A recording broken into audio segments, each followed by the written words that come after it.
Isaac Morton has hit. There's still not a hit in this inning, but there is a hit batter. Like, you can read it out of the hand. Down and away, gets away from Appel to the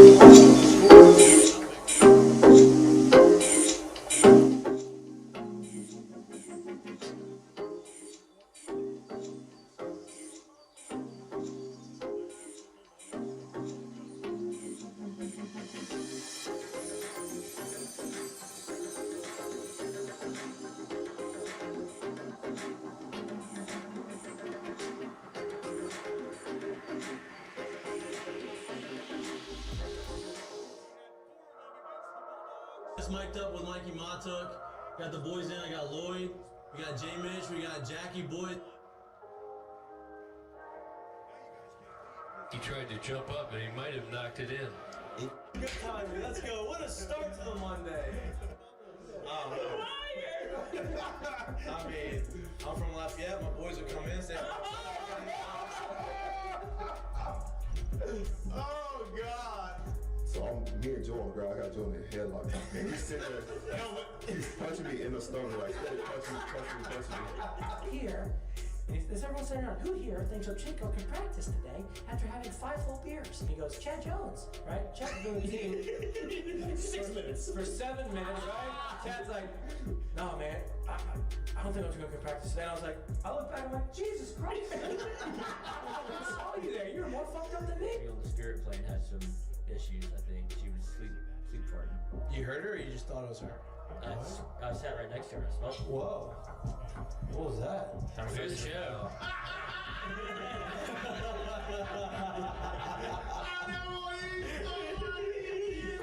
You had a circus or something?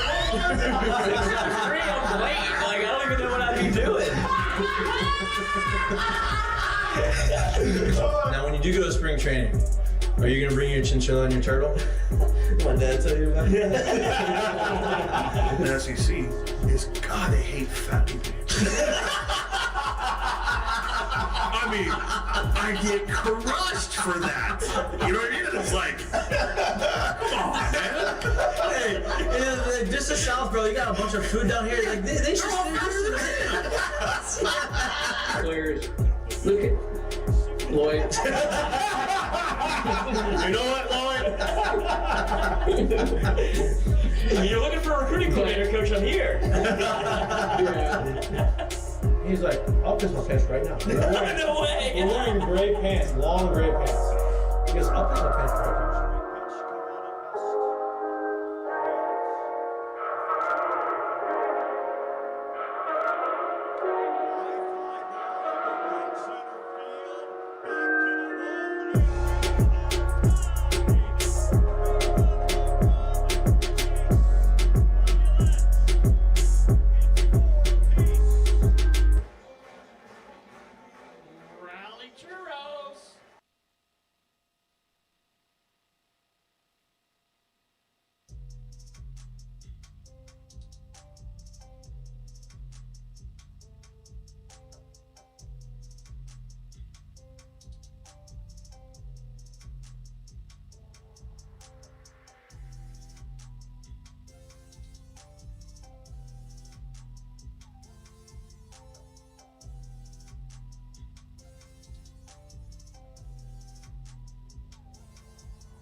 Hello, hello, hello. Welcome back to Mic'd Up. Today is Wednesday, May 1st. April showers brings May flowers. It is the first day of May. We're almost at Cinco de Mayo. Boy, the baseball team would love that, huh? A lot of April showers. A lot of April showers. Could use some May flowers. Yeah, look, seems like they've gotten a lot of some nice sunlight, some nice rain. Seems like they are just some things are starting to sprout. To bloom, yeah. Right? Seems like they are starting to bloom. You're starting to see the buds kind of sprout. You're starting to see the roses kind of spread their buds out there and getting a little bright. It feels like they're right on the cusp of playing real well. And I'm not saying this because they gave up a safety last night and they scored 4 touchdowns to beat Grambling. They ended up they missed a couple extra points, but it's okay. 26-2 is the final score. last night. It was a bloodbath, and that's okay. A nice little confidence boost, a nice little stat padding day. A lot of homers, a lot of guys that came in there and hit some homers. Look, that's all good stuff. That's stuff that you hope that you would be able to do early in the season, and get these guys some at-bats that really haven't gotten at-bats. And most of those guys who came in, really all those guys who came in, I don't care if the guy's under-tossing it, throwing it 30 miles an hour, which he was close. It seemed like he was getting there. You still got to hit it, and they did it. So congrats to the boys for doing that. One more non-conference game left. One more non-conference game left, and obviously 3 weekends in the SEC. LSU plays this weekend at home against the number 1 team in the country, the hottest team in the country, maybe the most complete, I think, at this point right now in the season, the most complete team in the country, in Texas A&M. They come to Alex Box Stadium. Obviously, Nolan Kane, their assistant coach, recruiting coordinator, was a former teammate of me and Jay's, former assistant coach, former recruiting coordinator here at LSU. A lot of the guys that are here or here in the last couple years, he's part of the reason why they're recruited. He's done a really good job over there and put A&M in a spot to compete for a national championship. So it's going to be a tough series. We've been talking about it on Monday. We're going to continue to talk about it today. It is also Wednesday, so it's Ask Mikey and Mitch Day today. If you have questions, throw them in the chat. We will be answering as many as we can get to at 7:15 live via video call. The one and the only head ball coach of the LSU Baseball Tigers, Lloyd's dad. He has not forgotten about us. Jay Johnson. It wasn't Jay's fault for not coming on. I did not extend the invite over these last few weeks. I was using some awareness. HWA for the show. And some, hey, I understand the situation he's in, so I was giving him some space. And he's gracious enough to give us his time today, and it feels like he's going to continue to give us time through the rest of the course of the year as they make this nice run that they're about to go on. 7-9. Speaking of A&M, their head coach, Jim Schlossnagle, who's very successful in his own right. He's been to Omaha with a bunch of different teams and has his team primed to make a World Series run.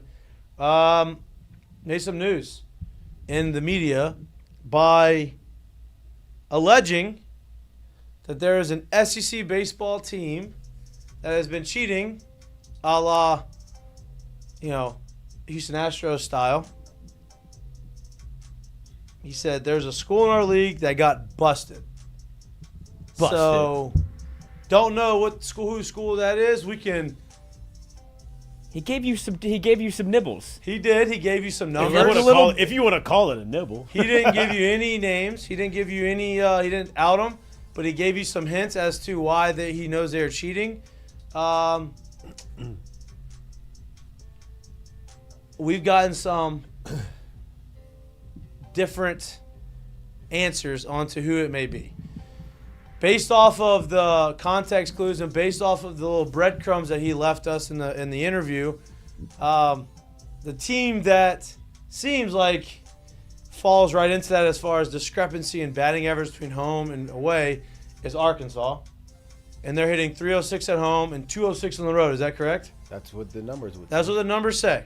Right? I'm not making those up. That's what the numbers say. And the argument is every SEC team is going to hit better at home than they are at the road because they don't play a lot of non-conference games on the road against top competition, right? So, okay, that's fine. That's an argument. I get that. And, the numbers obviously prove that. We've heard it was a different team. I don't know who it is. I'm not going to go out there and say team names. Why not? Because I don't know. I mean, I've heard the team that I'm talking about, I heard, allegedly, don't know if anything's true. They have big brains. They're smart. They're known for being a smart school. I think that pretty much gives it away. All we're doing is matching the numbers that was given to us to what is available for us to see. I'm not accusing either one of those teams. I am just, we don't know any answers. And I am just going based off of what he was saying and the numbers that he was throwing out there, using some context clues, deductive reasoning. Oh. You like that? You know, and for those of you who don't know what deductive reasoning is, it is you are making your decision based off of canceling out teams that don't fit into this criteria or that don't fit A la into those- deductive. Yeah.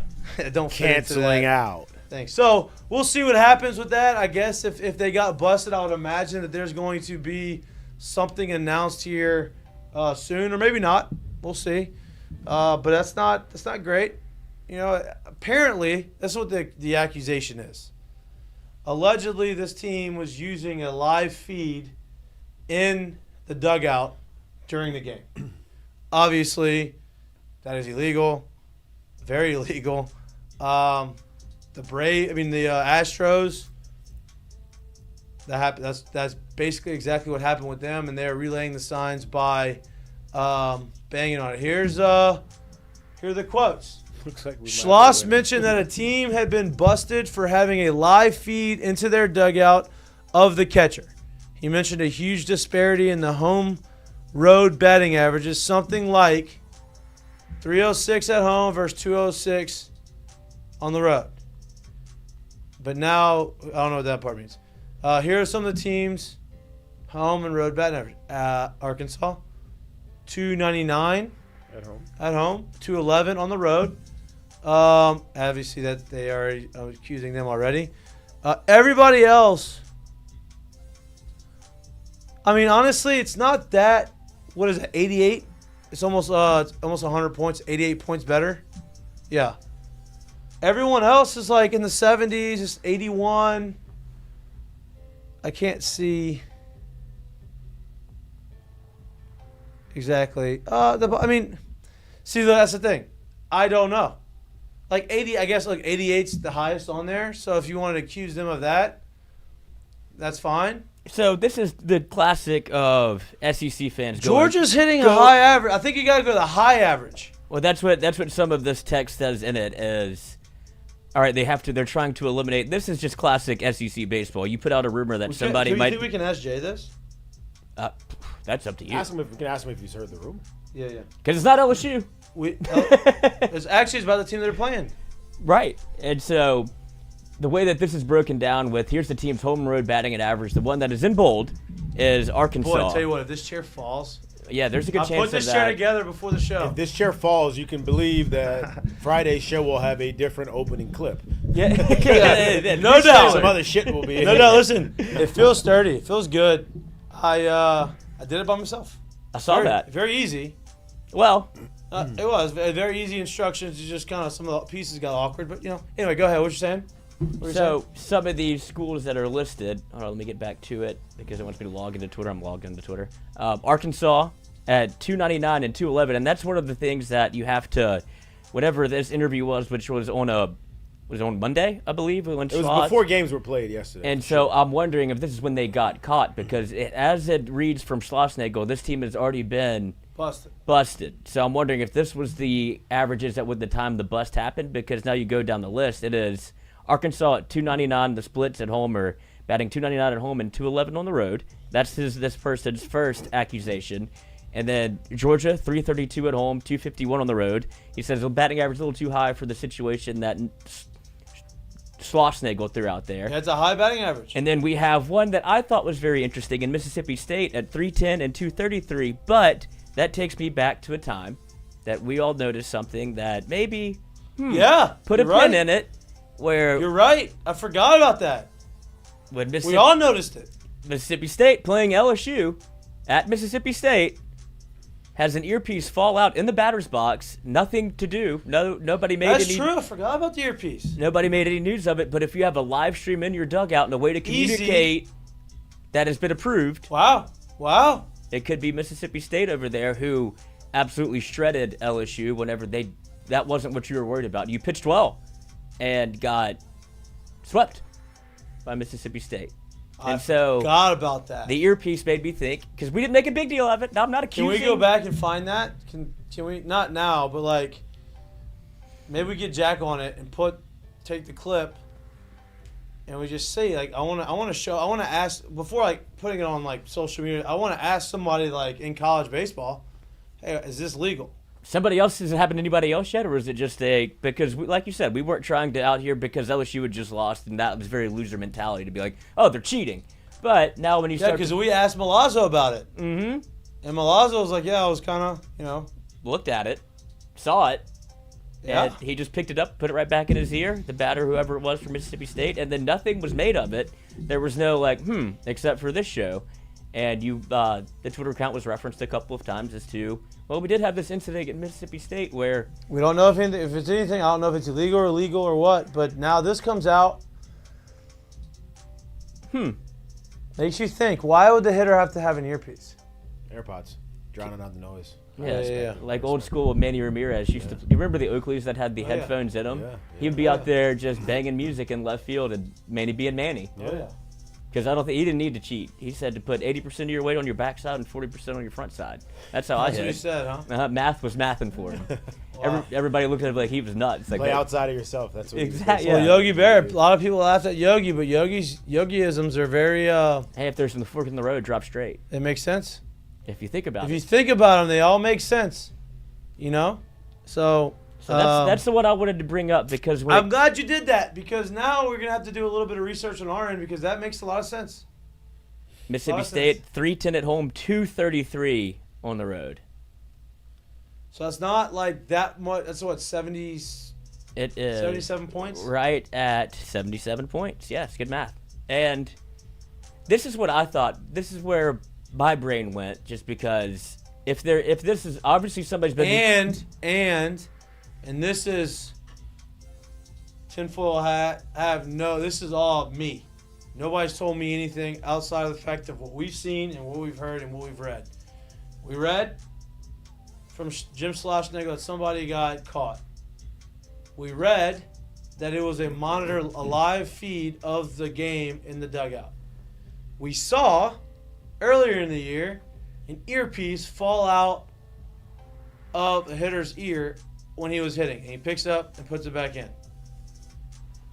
There's a team that their head coach and probably their whole coaching staff a little desperate, on the hot seat. You've had 2 bad years in a row. You have another bad year, you may be gone. Now, I'm not accusing. This is all alleged. This is all me just throwing out things that I have seen, and now trying to put the pieces together. Does that mean that, they're changing? Look, when you're a detective and you're trying to figure out a crime, you look at all the evidence. Who has the motive to commit that crime? Now, I'm going to be honest with y'all. I think y'all are going a little too far with this. I'm serious. And the only reason I say this is because, here's where my mind goes in this whole thing. My mind goes to, so we learned of this situation from a staffer of a certain school. It wasn't the equipment manager. It wasn't the bullpen catcher. Nope. It wasn't the student manager, assistant coach. It wasn't the hitting coach. Hell, it wasn't the pitching coach. It was the head damn coach who came out and said there is a team. Now, and when we talk about there's a team and we're throwing around numbers of what these teams are hitting, how do you land on something like, and this was the words he said, something like 306 at home and 206 on the road? Do you think he just fell on those numbers randomly? Maybe. Right? So for me, when a head coach comes out and says numbers like that, now obviously we don't know where those numbers, like what day he saw those numbers or what day he's thinking about, and if there's been games or how many games have been played since. Like, so it could have been 306 and 206 at one point. So we don't know. But my point is from what he said and what we have, it's hard for me to look away from Arkansas. That's all I'm saying. For me. Without even all of the other stuff, it's hard for me to look away from Arkansas. Look, I understand they're as close as it could be to it. And I would only imagine, too, if I'm using deductive reasoning again, of when he made this conversation, if he was able to give you those kind of exact numbers, then he's probably would have alluded to if it was 2 weeks ago, some time ago, not just saying it like as if it was yesterday. Yeah. No, look, I'm with you. Very well could be them. Arkansas has an 81-point discrepancy. My whole thing is Mississippi State's only 4 points less. I'm not saying anyone's done it, but somebody's done it. No. I'm not saying we're accusing either one of these teams, but that's only a 4-point difference. Like, same to your point, same thing, right? Could have happened on that end. You know, maybe they got hot on the road recently. Had a couple of games where they had more hits on the road that maybe jumped the average up from the last time. I don't know. Could be. You know, I just not that much find of it a hard to believe that he would say it and be like, "Oh shit, I forgot to tell you that was also 6 games ago." Right. So right. You know, and it could be. I just don't think it would be. And the timing of it all is very interesting. Why is that? Just because to come out and say it, obviously Texas A&M #1 in the country, and they're going to LSU, who I don't feel like LSU is the team doing this, just because the numbers don't really make sense. But he obviously wanted it out there as if this has probably been discovered. They're doing it. They're not the doing SEC knows about it. Who did A&M play last week? Georgia. Who did at home, or actually I think it was on the road. I think it was at A&M. Whose bullpen got caught basically cheating and putting something on his glove? Georgia. And who lost the game 3 at Georgia? So that's why for me the timing of it for me seems weird because it's like, well, you did just play Georgia. Yep. So now Georgia's in the mix. Who's hitting 1,000,000 homers? They're in 332 at home. Right, and they have a big split as well. Not as big as everybody else, but they have a big split as well. I mean, that's 332 and what was it? 250. Yeah, no, 1 second. Before looking at numbers, my first thought was, well, who do they just play and who are they going to play right now? And so that was the first 2 teams that I thought of. And then, obviously, when you pull up the numbers, it doesn't really suggest that. So the numbers for Georgia would be 332 at home and 251 on the road. Yeah, that's like a huge split. That's 81 too, isn't it? No. That is 81. Arkansas is at 88. 88. Arkansas is at 88. So, okay, they're 11 points higher than Mississippi State. Georgia's 4 points higher than Mississippi State, only 4 points less than Arkansas. Did anybody see this from Georgia? What's Vanderbilt's discrepancy? Vanderbilt's discrepancy is I don't think it's Vanderbilt. 0.73. I don't think it's Vanderbilt. 306 and 233. So the 306 plays, and then maybe they played a little bit better recently to up that away game average. But the reason I think that Arkansas is in the mix, and now certainly Georgia, they've already been essentially caught cheating. And now A&M, why else would you bring it up if you didn't? Right. One, you want to see some sort of repercussions happening for what Georgia's doing. And it's like, all right, if the SEC knows and we're not going to do anything about it, then he basically said himself, like, what's stopping us from wiring up our dugout the same way? If you're not going to do anything about it, that's where I think the bigger story lies, because if it's a team in the SEC and a team that it's ahead of LSU, what's the punishment? Right. Does it open up a spot for LSU in the SEC tournament? Well, I'd like to see LSU earn that spot. You know, I think they are going to. But, yeah, I mean, they're going to have to figure some out. You know what I mean? Like, if you have a head coach going on, that will he publicly. Do that. Yeah, he doesn't do that for no reason. Like, right. Yeah. He's been in the game long enough. He's coached a lot of different places. He's put out, like, he knows what he's doing. So for him to go out and say it, like, there's some kind of weight behind it. It ain't just a I think or let me just throw something crazy out here type of thing. Yeah. It's going to be interesting. I mean, they've got now that the cat's out the bag, they've got to come up with some sort of decision, right? Like, they got to announce something. Yeah, he's forcing their hand. Yeah, now, like, make the decision. Like, okay, we're going to investigate, do whatever. I don't know. And we'll put this on the side, too, because if you heard the actual interview, he talked about they all have this technology. It costs a certain amount to put this in the dugout, and he alleges that SEC teams don't have that kind of a SEC baseball doesn't have that kind of a budget.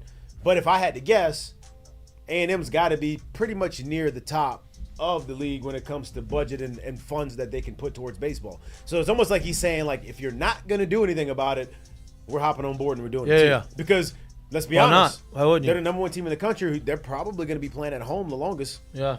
One of the SEC teams that's going to be a national seed, that's going to be a host site. All right, well, if you're not going to stop it, then we're just going to put it in the dugout too. Yeah. Because we probably have as much funds as whoever else is doing it. So that to me feels like there's got to be a reason he said it as well. Yeah. They're going to have to come out and say something. This can't be. Schloss is a smart man, bro. He knows what he's doing. Yeah. He's probably put it out there for multiple reasons. We'll see what comes up. If I had to guess, he wants it obviously stopped, right? Like, he doesn't want to do it. That's the most thing. Yeah, of course. Yeah. He doesn't want to do that. Because you can't do it once you get to Omaha. Like, so why cripple yourself and do it now if you can't do it when it gets where it's most important at, right. You know? Right. We shall see. Something to monitor. Something to monitor. That's part of the headlines. I didn't mean to go off on that, but I mean that's a conversation. That's anytime there is a cheating scandal, it's something that you need to talk about. Like a fly on shit. Yeah. I should talk about it. Continuing down the Heineken headlines, LSU gymnast Haleigh Bryant announced that she will return for her 5th year at LSU. That's a big get for them. Obviously, she is the defending all-around champ, I believe, of the national champ, She's right? the champ's champ. She's the all-around. Wasn't she the all-around champion of the national championship? I believe. So she is back in purple and gold for her 5th year. LSU basketball continues to reel in transfers. Dji Bailey. There it is. From transfer guard from Richmond has committed to LSU. He's a 6'5" senior, averaged 10.2 points and 4.5 rebounds per game. People may not think that he's, we got this guy. He's a transfer from Richmond. He only averaged 10 points there. But he's a senior, and I think that's more of the more important thing about that. If you watch basketball, if you watch what UConn has done, if you watch what a lot of these teams that make these big runs in March Madness, they have a very senior-heavy team and a veteran team. And, hopefully you can mix in some young guys. It seems like Matt McMahon is trying to build that. So I think that's another big get for LSU. And he's going to continue to add these young recruits and allow them to develop there as well. As we mentioned, it is Ask Mikey and Mitch. There are other questions in the chat. We can ask Jay some of those maybe that we don't get to if Lloyd vets them the right way, if he thinks that we should. But Jay will be on at 7:15 via video call. Lloyd, we have sent him the email, correct? I have sent him the email. I'm just waiting to start the Zoom for posterity's sake, as I want the stream to be strong. Yeah, that's a good move. That old strong stream. Good move. Strong stream. He can sit in the waiting room, right? Isn't that how that works on Zoom? You sit in the waiting room for the person to start the meeting. Yeah, he's on deck. Okay, on deck. So the top step. You like Place baseball? We yeah. on deck. NBA basketball still going on. Place he loves to be. NBA basketball still going on. Are you watching it? What's that? You like baseball? We on deck for what? That upper room. The upper room. Great movie. Never seen it. You should see it. You should watch it. One of my all-time favorites. Brady's Boom Boom Room? One of the most quoted movies in the world. Oh, yeah. I believe. Oh, yeah. That one. That was up there. That one's up there. That was up there. There's not many people that have seen the movie that don't know how to quote the movie. Yeah. Football news. LSU's in the hunt for a few of the DTs. I think that's feels like that one is like a very it's a hot. These guys are hot commodities in the portal right now. I don't think that it was a strong defensive lineman portal early on. Some of these guys are coming through. Some of these teams are trying to fill out their roster. LSU being one of them. Lloyd, you are our football insider on this show. You're more inside than us. So, what do you think? Well, if you saw some of the video that came out. Oh, look at you. Got the ticket. That's what you've been working on. That's what I've been grinding it's about on. time we got it back on there. I got to move it down just a touch. Wow. But look at you. Happy to have the ticker back. Thank I'm you, very happy. Peretti. Thank you, Land Rover Peretti, for the ticker. But when you talk about LSU in the portal, they obviously have one need, and it has been very much stated by your head coach that we have one real need, and that is at defensive tackle. They also have recently, according to Shea Dixon, been dabbling in the portal for a cornerback. So a defensive back is also on the table. I didn't get to read who it was because we had some technical difficulties on the email end where I'm signed in to On3. Can't get into it, the premium list, so I don't know who the guy is. But he is somebody that I would imagine would make an immediate impact. You can't call Shay to fix that for you? No, we got it figured out on our end. You got it? It's a couple days. I'll figure that. Yeah, of course. But so they sometimes also the internet's weird, man. Yeah. Sometimes just also in the I guess in the mix for a defensive back is LSU has cleared enough space to be able to bring in some guys that they think they can help, that might be able to help immediately. And if it's a corner, I wouldn't think it would be the cat from Colorado. That was a failed experiment with. You saw with the Texas A&M cornerback that came in, and it just didn't really mix. I don't know if they want something. Now this one, now look, I'm with you. I agree with you. I'm not arguing with you. I will say I think their situation's slightly different. This guy transferred, and we heard that he wasn't watching film or going to class and stuff by Deion, which is probably true. The other cornerback, Denver, from A&M, was probably doing all those things, plus he was doing a little bit of the extra stuff off of the field that I think was the bigger concern. But I'm with you. I don't think that he's coming here. But maybe. He was a 5-star, right? Wasn't he a big recruit? Oh, yeah. But if he's not doing those things and he can't handle that kind of stuff, then it just doesn't feel like LSU would dabble back in the portal after Denver Harris didn't really necessarily work out. Another 5-star. Any type of question mark, you probably should hold off. Right. And Deuce Chestnut. You know what I mean? Back to Syracuse. Right, that's crazy. Ran it back. But yeah, so we'll see. I don't know. But what they did do was host a defensive tackle from TCU. Yes. I always want to say Damonic, but I know that's not the way you pronounce it. Yeah. But Dji Williams from TCU, a guy that has been heavily sought after, was at Supper Club last night. That was a part of his visit. They brought out the streamers and the whole deal and put his name on the board, and he pushed his flight back today. It was supposed to be, I think, at 1, and he pushed it back to 3. So something happened. So, and if you're LSU, you have a lot of this NIL money. How do you know that? Are you tracking his private jet? Yeah, I'm flight tracking season. No, that was reported on the Twitter. So LSU obviously makes an impact, and if you're LSU, you have NIL money stowed away, as we've heard from Gordon and his associates, that they put together 3 separate packages of $500,000 that all came back to you because it was from Mekhi Wingo, Mason Smith, and Brian Thomas, none of which took it. Obviously, they went to Jacksonville. Matt House obviously had a very loud voice in that room. I'm sure it's exactly who they can't wait to see again. Mekhi Wingo not picked up by Jacksonville for obvious reasons. I feel like are very obvious. But if that money is true, those numbers are true, and I have no reason to believe that they're not. Now you have $1.5 million for a position of need. I don't know if you'd give it all to one person. That's Aaron Dunn only out there. That's tough. But this is the LSU last year. That was the excuse why you couldn't grab a Keon Coleman out of the portal. You weren't invested in. Yeah, he's making a run on social, huh? I would like him in my locker room. I can tell you that. After by the watching way, these videos, he is must-see TV. Crowd favorite, and it's like genuine Opelousas dude, like South Louisiana, like Louisiana to the core. I love it. I love it. I mean, he is funny.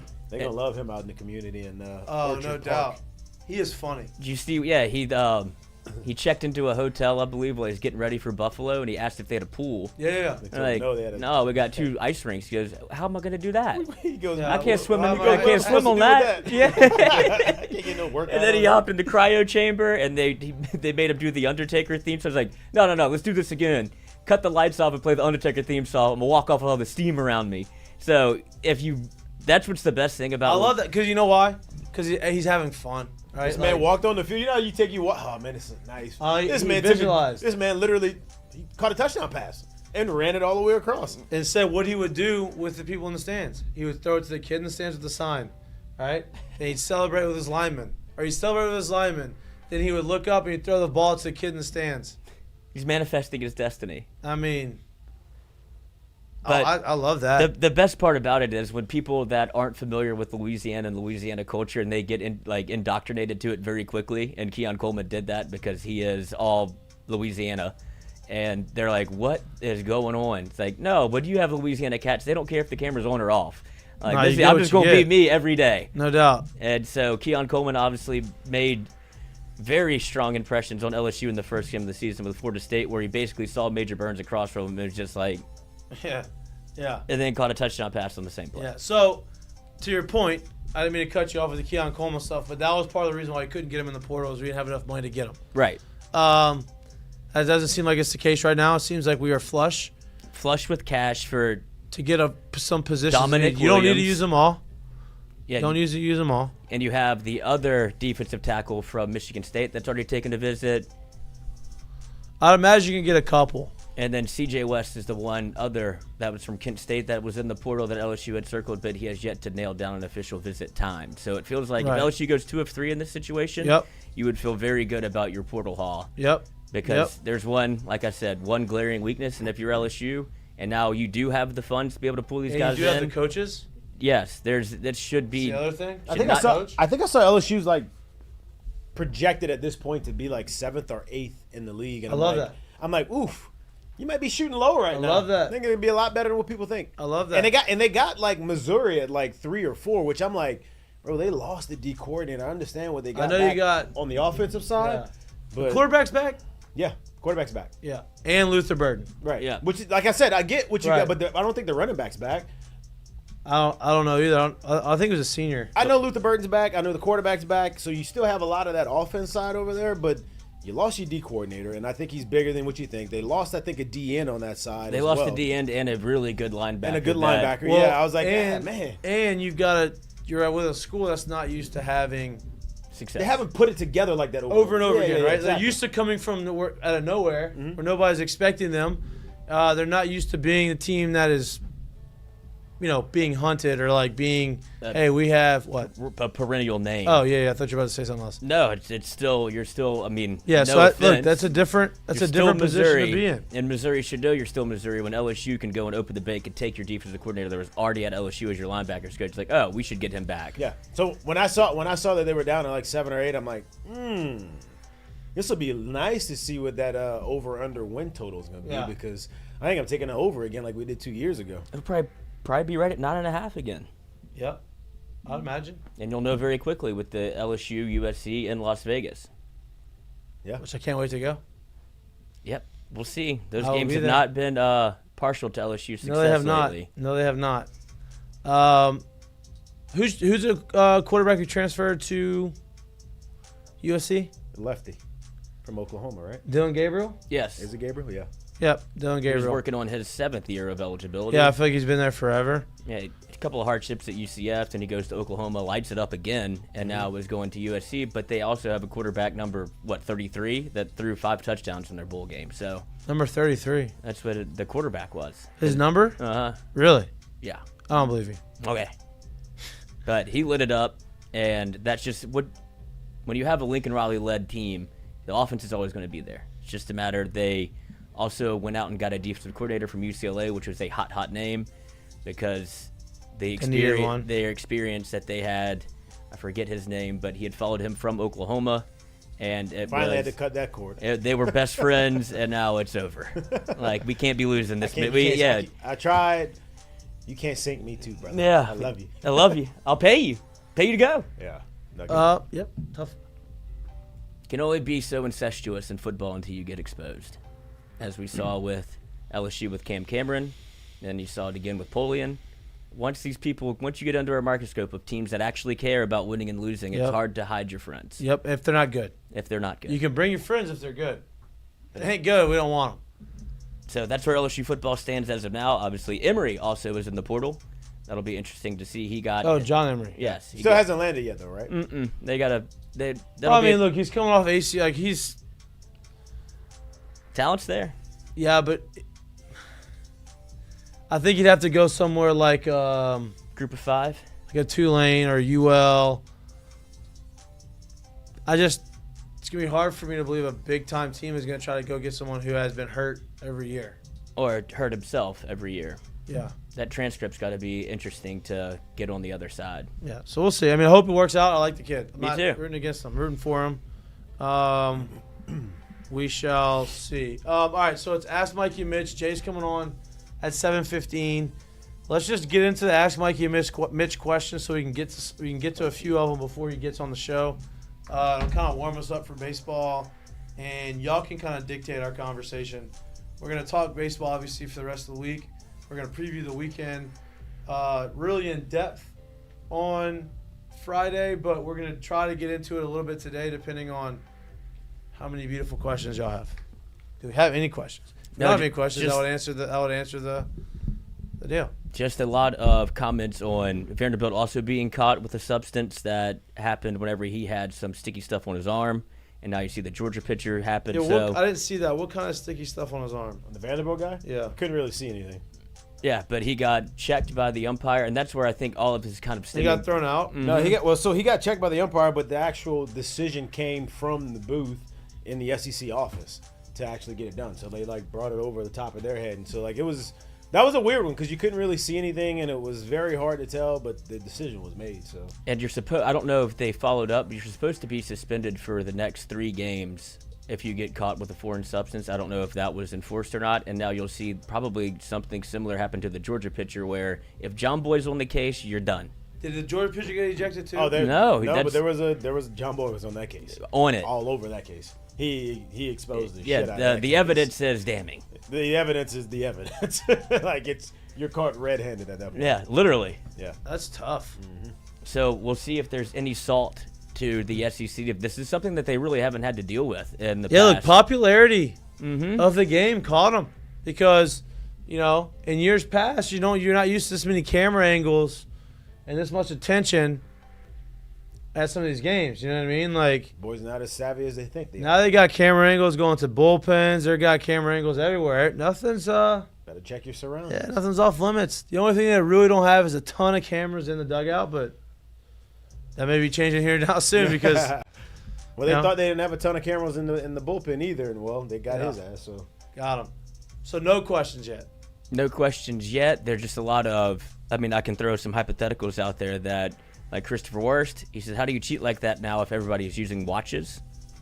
Yeah, watches are for... Because if you're looking, I'd imagine if you're looking at a live feed of the game, you're really not getting any quote-unquote signs. Yeah, but if you're looking at live feed of the game, sometimes not out of the wind-up, but out of the stretch, you can see grips. You can see stuff like that from pitchers. So if there is a way to relay it and or, especially by doing it by an earpiece, like there is ways to be able to get that stuff in there. Yeah. Because that's something you can always see. Like if you're on second base, I would say probably 75% of pitchers you can probably see grip. It's whether or not you're actually relaying that stuff and how many guys actually want to do it and if they. So like that's different. Yeah. Yeah. All right, first one up here from we got one. Barrett Ball. Thank y'all. Yeah, get those questions in. Appreciate you. Anything flies here. I'm gonna be not very strict today. Ask Mikey and Mitch, Neal or Alex behind the plate this weekend. You obviously saw Milazzo get a day off. Jay talked about it in his post-game presser yesterday. Nothing. He's like, he just needed a break. Like, yeah, I think you caught and 3 I think straight you go games. right back to Alex this weekend. Yep. Like I said, I got nothing against Brady Neal. I think the kid's going to be a very good player. I think there's some seasoning that needs to happen there. When you watch Milazzo behind the plate, you just saw runs become now at a premium. You saw him be able to control the pitching staff, and you saw the run amount go down. You saw the pitchers throw better. You saw there being more strikes. You saw there more command. I could be wrong on this. Did Milazzo catch Gage's first game last weekend too? I don't believe so. Do we know? I really don't think so. I can check for you real quick. I'm just bringing up the Twitter. I really don't think so. No, I'm with you though. While you check it, I do think Milazzo is the starting catcher. Look, I think Brady Neal, like you said, is going to be good. He's a great guy to have there. Saw what he did last night. He's a lefty bat, so he's got some thump. He's got some real upside with the bat too. There's a matchup play there, obviously, and I just think that you've been playing and you've been in this run. I say run. This kind of good, the streak of good baseball. Right. With him behind the plate, and the streak of, hey, your bullpen and your pitching staff has finally kind of started elevating themselves, and I don't think it's a coincidence that he's behind the dish. I think, and here's what I think too, and this has obviously nothing to do with Brady, but when I look at it like this, if you want to call it without stats, if you just want to call it a mindset that's put together with just feel, the same way you feel about Pearson and how, hey, if this team's rolling good, probably when we got him in there, he's giving you very, very good professional at-bats, and he's always going to give you a chance, right? Well, I feel like the same way about Milazzo, and I feel like he's got to be more of a factor, and he's got to be more in there if you really want this team to go. And that's just how I feel. I agree. When you watch the team play with both of those guys on the field, you see a better product. I agree. And let's check Twitter to see if we have any questions from the fellas. Okay, here we go, a couple.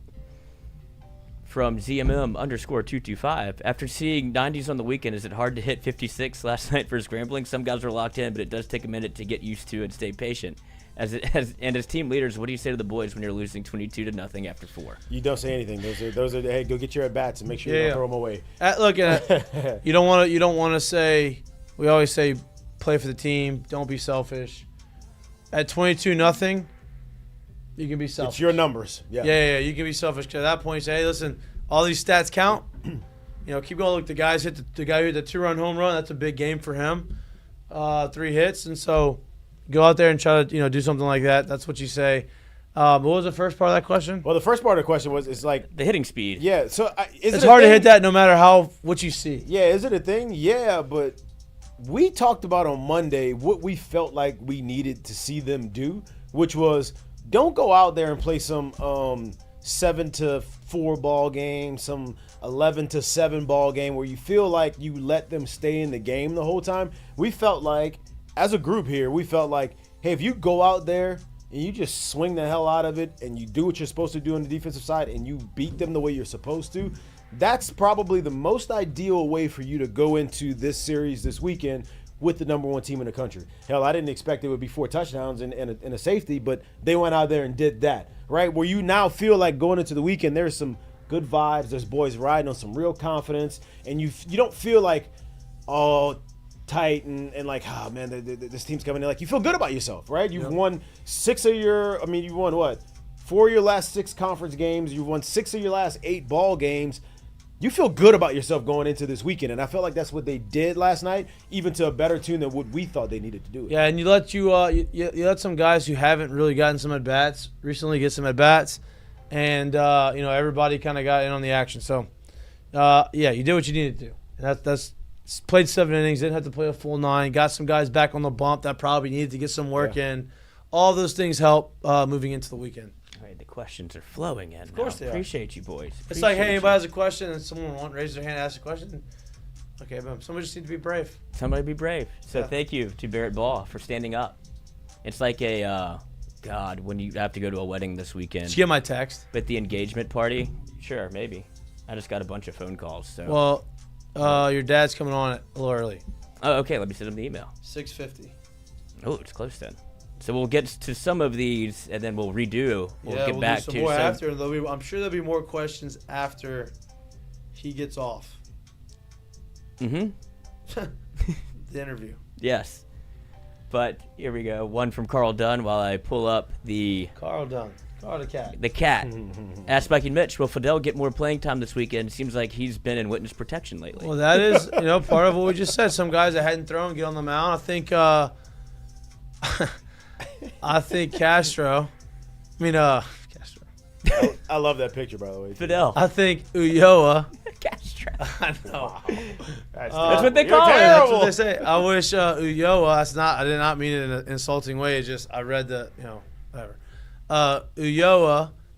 I think he was going through a little bit of a dead arm. I don't know if he kind of lost some velo at some point, and last night looked good. He was back up to 95. So, hopefully you see more of him. I don't think he was not pitching because of they don't believe that he can do it. I think he was not pitching because his stuff wasn't what it was like at the beginning of the season. Yeah, seeing him back up to 95 last night, if he can, once again start throwing a secondary pitch that's competitive. I'm not saying he didn't before. At one point he obviously did, which is why we thought what we thought of him. If he can continue to do those two things, I would imagine that's a valuable arm in your bullpen that you can, throw in there in the game in times of need. So yeah. I would like to see that kind of talent get back into pitching in very competitive spots for this LSU team. Yeah. Yep. Okay, one more. Sorry, I'm wearing some hats. Ask Mike and Mitch, do you think the other SEC schools know the behind-the-scene details of the cheating, and do you think any else would speak on it to add pressure to the SEC offices? I think they do. I think if Schlossnagle has come out with it, and by the time all the other coaches have found it, listen, they probably already knew about it, and Jim was just the one that came out and said it. But if he came out and said it, then they definitely know, and they've gotten more details since that point. If they didn't know, which I'd imagine that all of them did know. Yeah, I would imagine more is coming down the line. Once again, the way I alluded to Schlossnagle, speaking about it, you can bet your last dollar he isn't the one that actually cracked the code on this. This was brought to him. They brought more and more evidence to him of it, and he finally said, you know what, I need to speak about this. So, if he spoke about it, there's probably somebody else that's either seen it and or know about it. I would imagine there's more coming about it. Yep, agreed. All right. He's got way too much going on during the game to be cracking that code. So, yeah. From Go Tigers 195, ask him at him. I personally feel like the defense has been a lot better here recently. What do you think clicked to make that happen? Strikes. Yep. Pace and strike throwing. I think that is absolutely huge to seeing good defensive play. Yep, If I had to guess right now, I have no clue what the numbers are, but I would guarantee you Arkansas is probably top half, if not top 3 defensively in the league right now. Yep. Simply because they've pitched it really well. Like that stuff all goes hand in hand, and I think the better you are at throwing strikes early, pounding the zone, staying in the zone, the more attentive your defense is, and the better they play. 100% agree.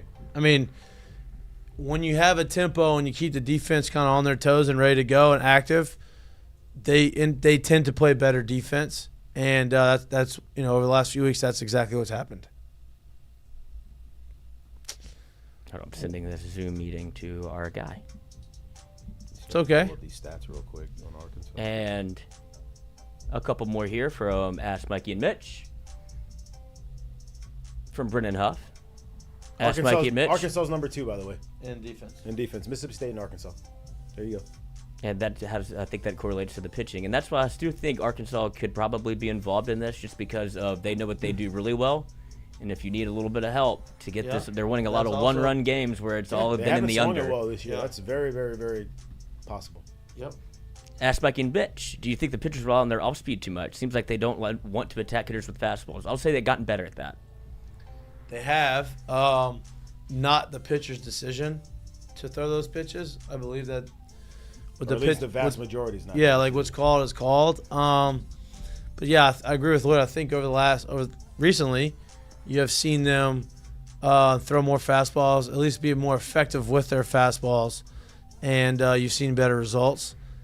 Sometimes the pitcher that's throwing on the mound, his breaking ball, he's a breaking ball guy, but I firmly believe that you have to go and you have to be able to locate fastballs and be able to throw strikes with your fastball to make the other stuff better. That's the part right there. I won't say you rely on the breaking ball too much. That does become a thing when maybe you see guys struggling, but fastball command to me is probably the most important thing. If, when, and where you choose to throw the fastball, you can actually command it and throw it for strikes, then yeah, you can kind of do what you want with the breaking ball stuff, right?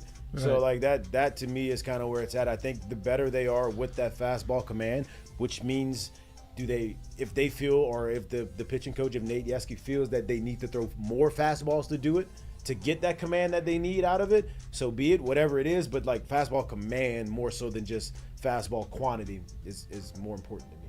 Yep, agreed. We have our guy.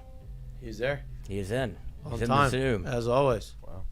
Yes, so we will bring in Coach Jay Johnson. We got the volume and everything working. Let's see. It's always something that I like to do on the fly. So here we go. Coach, you got us? Coach, welcome to the show. Welcome back to the show.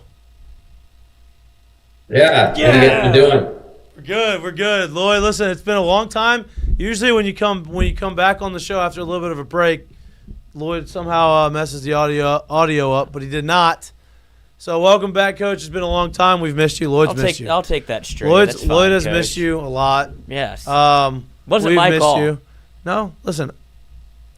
They had a lot more focus on. I wanted you to focus on the other stuff. You have to worry about us. We appreciate you back on. Lloyd thought he was no longer invited to Thanksgiving, so I'm just throwing that out there. Yeah, it's time to get back in there. Yeah, we changed the locks anyway, so that's a good thing. Just keep the ring camera on. Y'all have obviously been playing a lot better as of late. I want to get into that, and we are going to get into that. But last night y'all played Grambling, and y'all scored 4 touchdowns, missed a couple extra points, gave up a safety in the game. And as a coach, whenever you are in those types of games, what do you like to see come out of that? Because obviously the game was in hand very early on. What do you want to see from your guys in those blowouts? Because it's very easy to lose focus and just kind of just throw it in and just kind of go through the motions. Well, first off, we had to win the game last night. and not everybody would look at it that way, but I studied the RPI very thoroughly, and there was really no path to anything if you lost that home game last night. And so I told the team on Sunday, like, we have to win Tuesday, and I never do that. Like, that's not a typical pregame speech. So I think first off, I was proud of, the approach to the game. I thought, you could tell they were prepared. We had a good VP, all that stuff, and got off to a great start. And I think what I liked the most was, getting a lot of guys that haven't got a lot of time in there for an extended period of time. It's almost like anybody we brought off the bench got a full game out of it, with 2, 3, or 4 at bats, and the focus that those guys played with, and a couple pitchers that certainly have ability that we need, to be better. They did that, and so. It's good. We had a very up and down or tough month of April. So to finish it that way was a really good thing. And I'm happy to get those guys that work hard just the same way as maybe the guys that play regularly do that much time and see them be successful. Coach, experience to, like, from the outside looking in, whether you were a previous player and or just a casual fan, never really means anything until it starts to mean something. So you talk about the month of April you just had. What was it like in the maturation process of being able to bring along those freshmen and or guys first time playing in this league and having them understand, like, we lost these games, the games that we've lost, it's not because we are severely under-talented and we're not as good as these other teams. It's probably 1 to 2 to 3 plays that really swings the game and gets it to where it is. What is it like trying to get those guys to understand, hey, this game might have been lost by 5 runs, but it was really lost on this one play in the 5th inning here? What is it like trying to get them to understand the heightness of what it is dealing with those situations? Yeah, I think it's a great question, and I think it was really multi-layered. I think probably the most important thing I realized through that stretch was, with our returning players, so there's 20 plus players that were part of a national championship team last year. I mean, sure, there was a couple bumps in the road, but those guys didn't have a ton of adversity. Right. If you look at that season, we had 1 losing week for the entire 2023 season. And so I don't know if it was maybe a miscalculation on my part or not, but once we got adversity, which I knew was inevitable, if you just looked at our SEC schedule, that we weren't quite ready to respond to that appropriately because we didn't have a whole lot of experience, going through like a gut-wrenching loss like we had to Florida in the second game of that series, where you're 1 strike away from winning that series and being in a completely different position. And then when you're at Arkansas and you're leading all 3 games, and granted it was only in the 5th inning, and then something goes a little bit sideways, how do you hang in there and come back and respond? Like, we just weren't like well positioned to do that. And then you mentioned the new players, they got the ultimate training. When you look at Florida, Arkansas on the road, Vanderbilt, Tennessee on the road for 4 consecutive weeks, there's nothing anybody in our program now hasn't seen. Whether it was, national championship caliber team that a lot of them were a part of, or, running the gauntlet and getting, your teeth kicked in for a few weeks. So now that we're kind of through that, I think 2 weeks ago, I think it was before we were playing New Orleans, I just asserted to them, like, our coaching staff is going to be incredibly positive, for the entire season, no matter where we're at or the result. Going to try to communicate at a high level, and had a lot of individual player meetings, the week of Missouri, and then moving forward, just want to make sure that they're playing focus-free, loose and aggressive, and give this thing our best run. There's still a path out there, and we're excited about the weekend. I mean, with the position we're in, it's actually really good. You have an opponent as good as we have coming here to play us this weekend. Coach, before we really get into the A&M conversation, you mentioned that the young guys, or Jay had brought up the young guys, you said they went through the gauntlet and they got a really good learning experience early on in the season. Milam started off the season, obviously guns blazing, super hot, goes through that first stretch of the SEC is some of the best competition in the country. Obviously there's going to be some downs and some bumps in the road there, but he's done a really nice job of kind of getting through that and making the adjustments. And I think the other freshman who I really want to talk about is Ashton Larson. And it just feels like he hasn't really gotten into this like week or two of just being red hot. It's just always super consistent. Seems like he's putting together really good at bats. He's doing the things that you need to win games, driving guys in, creating walks, and now he's starting to build some more confidence. It feels like he's driving the ball with a little bit more authority. Can you talk about the maturation of him and how much he's kind of steadied a lineup a little bit by taking the reins and being that guy? Yeah, and I think the mindset is the first thing. I mean, he's probably one of the strongest players mentally in our entire program. He's baseball through and through. Yeah. It's just not a side thing for him. He wants to be as good as he possibly can be. Hit with him today at 11 a.m. before we had practice at 2 a.m. And that's just the way that he's wired, and has the ability to get past failure quickly and recover from it and get focused. Like, I'll give you an example. Saturday night's game, he was 0 for 2 they weren't bad at bats, just there wasn't a whole lot of impact in what he did. And then he recollected himself and finished the game 3 for 5, including a key at bat in the 9th inning. That ultimately was the inning that we won the game.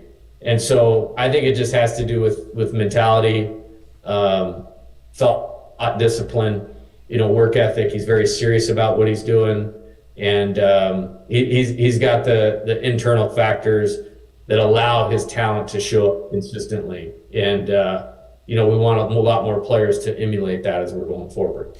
Coach, now I completely understand with the amount of ball that he had played at the college level to having the time off that he had, that your coaching staff expected someone like Gage Jump to take some time to really kind of come into himself this year. Do you think that the timing of where he's really starting to pitch it well has a lot to do with that, or did it have even as much to do, or maybe as much to do with kind of where you guys were in the season, in a sense of, hey, we need you right here to really kind of step up? Can you get it going right now? I don't think that had anything to do with it, because you're talking about a super competitive guy that even in an outing that wasn't as good as he wanted it to be, it didn't mean that the competitive level or care factor wasn't there. I think a couple things happened. Hadn't thrown a pitch in college since April of 2022. So hadn't pitched in a college game in 22 months because of Tommy John surgery. So there's some, polish and getting back there and getting on the mound and competing in the game. And then for 4 weeks in the preseason, he threw 1 inning the first week and closed the first game of the season. He only threw 2 innings the second week. And then he didn't give up a run in his other 2 starts. And so there wasn't a whole lot of difficulty in terms of what he did for the first 4 weeks of the season. Then you're coming into this league and that run of the schedule I was referring to, and he got popped in the mouth a little bit, at Mississippi State and at Arkansas. And then I think him and Coach Yeski did a good job of making a couple adjustments. And then I thought he pitched well at Tennessee. We didn't win, but I don't think it was due to how Gage pitched. And then the last 2, he's been the best pitcher in the country for the last 2 weeks. And I knew that was in there, that talent was in there. And I think it's just a couple things of getting back on the horse, so to speak, in terms of competing week after week after week, and then kind of getting through that bump of, hey man, this isn't the Pac-12 or, high school baseball in California like this. There's your grown men trying to get after you. And I think he got through that phase, and he's really good, and that's why I brought him here. Yeah. And I expect him to pitch great, the rest of the way. And it's good that we have him available for what we need to do. It feels like you have ace A and ace B, right? Like you have two guys that you feel like they're both Friday night guys pitching at a high level, and you have the third spot of the rotation that's been kind of a question mark, I guess. Look, 2 weekends in a row, you had Nate Ackenhausen, and he threw extremely well for 2 straight weekends, and then you close him out with Griffin Herring. This past weekend, you went with Ackenhausen out the bullpen as to get me out of trouble, like get this guy out, which did his job, and then has kind of a hammy that is reoccurring. And then you start Cade Anderson on Sunday, which, listen, he started in the SEC, and he didn't really – he gave up a couple bleeders and fisted balls. It's just unfortunate luck in baseball sometimes. And he's a super talented guy. What is your take on that role, and how's Nate Ackenhausen feeling, and is his role going to be, similar to what it has been over the last couple weeks or last weekend? Yeah, good question.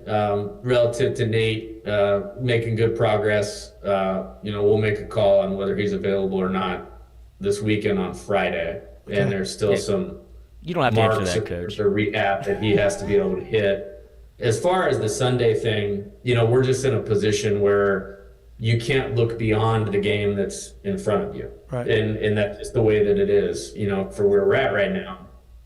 So where we were on Saturday is, Griffin was not available for Saturday's game, and he was going to be available for Sunday.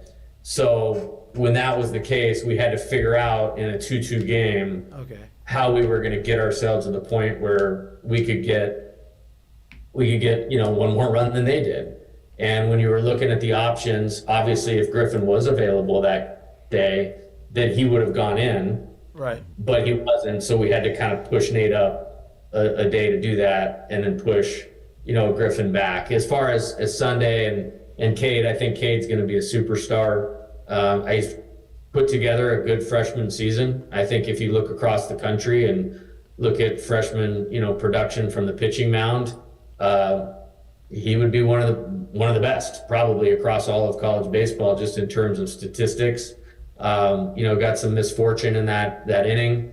I think it's a good learning experience for him, and I fully anticipate him to be a superstar here, and very glad he's here, and he's made of the right kind of stuff, and that's why I put him out there Sunday. Auburn really struggled with jump on what was it, Friday. And I thought Cade's stuff mimicked him the best, and that's why the plan was to start him and then go to Griffin after that. Coach, the more time you get to spend with someone, the more situations you get to see them in, the more you learn about them. The guy's obviously a walking 300 with 20 homers, and he literally breathes this game. But what have you learned about Tommy White, even through this kind of stretch of the season? Because you got to see him at another school. You got to see him in an unbelievable year where everything was working right. And then now you get to see him in this, and he hasn't dipped a bit. Like, what have you learned about him? Yeah, he's the best. I think, I've been very fortunate in my career to have some great, great players, just like Coach Maneri would say about you guys, whether it was Chris Bryant, Dylan Cruz, obviously, Austin Wells, and now Tommy. And, for 2 years, I haven't had many guys, Jacob Berry, I haven't had many guys as good for 2 straight years as him. I think probably the most impressive thing about him is how much into the team he is. I'll just give you an example. Like last night, we beat Grambling, his 3-run double in the second inning made it 6-0. That was like the magic moment of the game. And that person always gets up and says something for the team. And he went right at, what do we need to do this weekend? And that's the thing I appreciate the most. The competitor is next level, and he always wants that 5th at bat is what I would say when it's on the line. And he struck out the other night with the winning run on third, and it was almost like I was in shock because I have so much faith in him. Like you just expect him to come through, and kind of a funny little story about that is like, hey, if I swing and miss at strike one, I'm going to drag bunt right here to get him in. I'm like, the hell you are. Can you imagine Tommy just dropping one? I mean, honestly, it probably if he got it down, it probably would work. Nobody's expecting Tommy to drop a drag bunt. I can't talk. Yeah. That's a tongue twister. Drop a drag bunt. But then, before we go into the weekend, obviously he strikes out, but right behind him, Josh Pearson comes up and hits the double off the wall, walk-off double. One of the wins that you really haven't been able to get up to this point in the season, and now you got a guy come up with a big hit. That's obviously got to give him and the team a lot more confidence moving forward in those types of situations. Yeah, I love Josh. I mean, you guys have been on this whole journey with us since I've been here, and his statistic numbers haven't been great, over the last 2 years, but it's like when we have to win, like my gut is always to play him.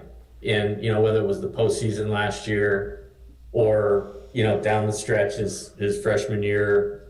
And then when we've needed, wins this year, which is definitely recently, we've kind of defaulted to pushing him back in there. And a lot of it is I have a lot of faith in, with runners on base that he can produce a quality at bat for us. And that was awesome to see. And I was actually happy that they walked Jared in that spot because it didn't give the pitcher any margin for error with the bases loaded. And as soon as he threw ball one, he had to throw a strike, in that 1-0, and he was ready for it and put a great swing on it. Coach, y'all got the number one team in the country coming in, Texas A&M playing really good baseball.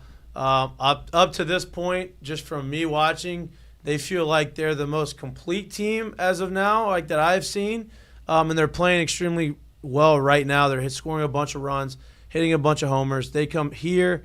What is obviously the challenge that they bring, and what do y'all have to do to be able to combat those challenges? Yeah, again, as I said earlier, it's a really good thing we're playing them right now. Like, this is an opportunity on the schedule that we really need. You know what I mean? And need at home. I'm really happy the series is at home. I'll tell you that. Yeah. But they're great. Yeah.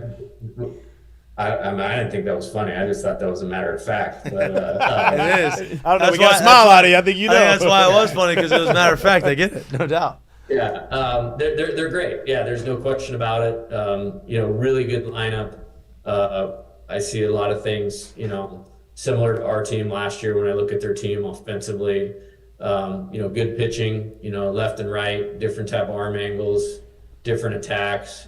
They can beat you, and they're probably going to score runs, and our offense is going to have to take quality at bats against their staff. And I think really more than anything, it's just more about our approach to it. It's Augie Garrido, late Augie Garrido. Everybody wants to default to baseball as a game of failure. Well, yeah, there's failure in baseball, but it's actually a game of opportunity. Yeah. And this is just a huge opportunity for our team, and really excited about it. I think someone who's got a huge opportunity this weekend to kind of take another step as I think he's done all year, honestly. The homers are huge. They've been huge for him all year. But when you watch from where he was last year, especially the second half of the year, even to really the start of this season and how he's progressed throughout the season, how proud are you of Bear Jones and where he's going and how he's done his and how he's going about his work? Yeah, I'm really happy that you brought him up, and very proud. Traditionally over the course of like a 20-year career now or whatever as a college coach, this second year is usually when guys make their biggest jumps. And it's not always, but usually they make their biggest jumps, and he's definitely done that. And, he was a huge part of last year's team. And then we went in a different direction just basically for what that team needed to win the national championship last year.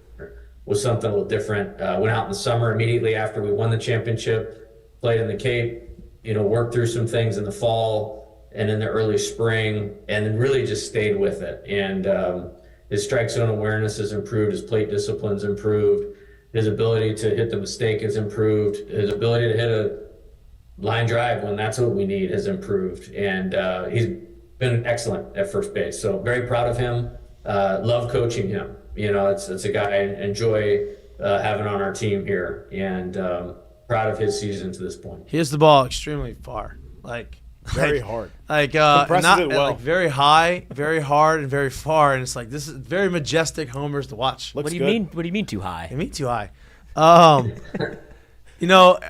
Jared said, a lot of home runs have been hit, and this is kind of goes to we've all been there. I've been on a team that has gone through this stretch of not being able to hit with runners in scoring position, and it almost gets to the point where you put a lot of pressure. You kind of know it's out there. And then finally you have 1 or 2 games in a row where you break through, and it's almost like, whew, all right, we can do it. See, we've proven it to you, and just kind of take off from there. Is that kind of what you feel? Like it's just everybody gets up there, you get runners in scoring position, they know that they're trying to get it done, it's just not happening. It just takes 1 or 2 to kind of break the seal there? Yeah, a couple more fourth innings like you had last night would do wonders. I'm a fan of the 13 runs. I hope you are. I am too. Yeah, I think, and last year, like I talked about this a little bit, and certainly not to that degree with this team, but we do get on base a lot, and when you get on base, you're going to leave a few more. But it's being good in those moments in the game, inflection points, tipping point moments. Where have we struggled? On the pitching side of it is getting off the field with 2 outs and runners on base. Right. In the games that we've lost, there's usually been that one big inning where we were this close to getting out of it, and then it turned into a big inning. Right. And then on the flip side, it's, with runners on base, and you're going to get pitched different. So being a complete hitter is a big deal. I know everybody likes those home runs, and you have to hit with power to win in the SEC, but you're not going to get the same pitches, as you guys know, with runners in scoring position and 2 outs that you do with nobody on base. And so your ability to hit the ball to all fields, stay within yourself, be under control is a big deal. And we have some guys that are kind of built differently than I've coached, and their power over hitting first, where usually most of my players I've had have been hit first and then develop into power. And so I think that's hurt us a little bit, but I think it's been a little better. Last night, you can't take it at face value, but it was good. We were better at Missouri. And then last Friday against Auburn, Alex Milazzo, 2-out double, and Ashton Larson single. And then you go from having to put Herring in the game to at least having him available for Sunday. Yeah. And so it's a big deal and affects a lot. And, the good wins that we do have, we've done it. And the games that have been hard, we haven't. And it's maturing. And I think it's learning not to try to do too much. Coach, now, I know you're prepared and willing and able to coach it however it comes.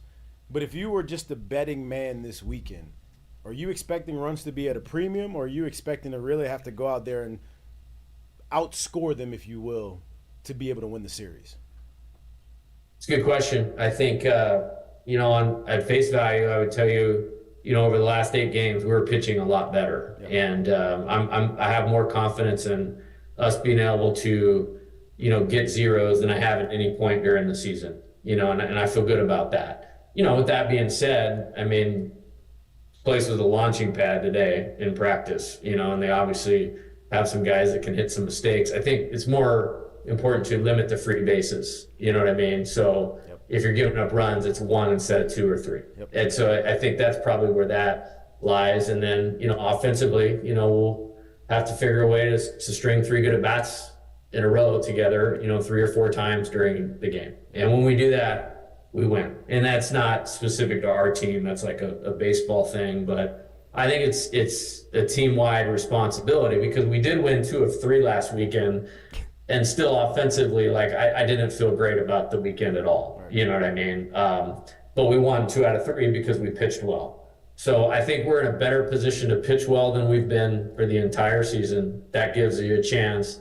And then offensively, you do have capable guys. In my opinion, we still have the best hitter in the country on our team. You know what I mean? And so that gives you a chance. You have some guys that can drive the baseball. Well, we just need those 3 good at-bats in a row a little more often, and then you're not you don't have to come through in all those times with guys on base. Yeah.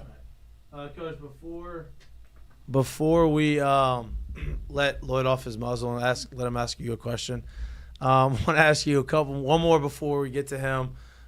This past weekend, you talked about how the pitching was outstanding, and that was a big reason why they kind of carried the team. You threw a couple guys this weekend that we haven't seen throw in some big moments in a little while, and then you see a guy like Ulloa on the mound last night who hasn't pitched in a little bit. You start to see some faces that we saw early, and now we're starting to see them again. They're throwing at a higher level. What's going into that? Has been some work that is going on the back end of it, or is just, hey, we need somebody to step up, and you're, let's see if you got it, and they've kind of came through for you.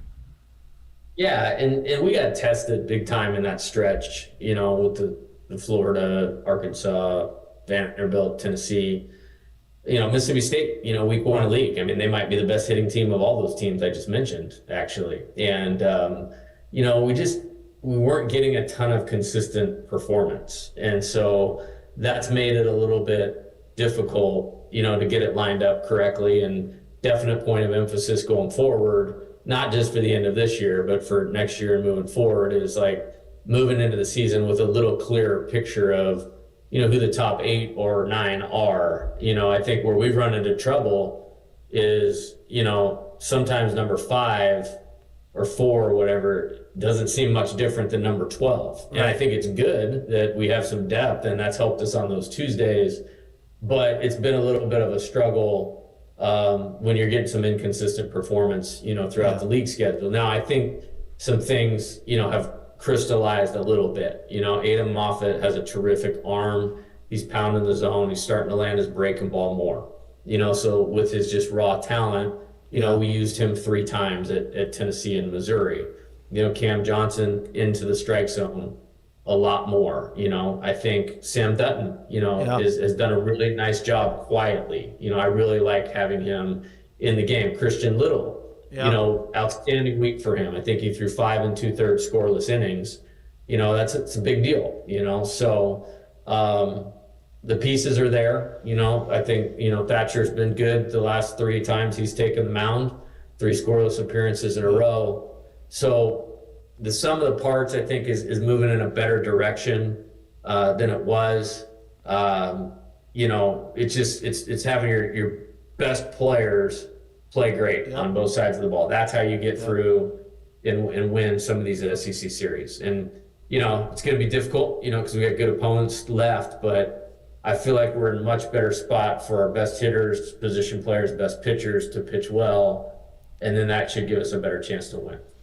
Coach, we obviously haven't talked to you in some time, which is unfortunate, but from afar, we've seen you go through the whole kind of gambit of your managerial ability. When you see, obviously early on after coming off a national championship, then you get to the point of getting ejected, which I'm proud of you for. I don't know what you said, but it obviously worked in terms of getting you tossed. But then you see that doesn't really work for the team, and then you go into a phase of almost managing to let them know when it's important to play good baseball. And now we're at the point of you cracking Tommy Boy jokes up on the podium again, which I think is the best probably style for this team. Have you seen that kind of come to fruition where the guys are a little bit more relaxed and it now feels like you're playing your best baseball at the most important time? What a way to get there. Yeah, been watching. Yeah, you packed a lot into that.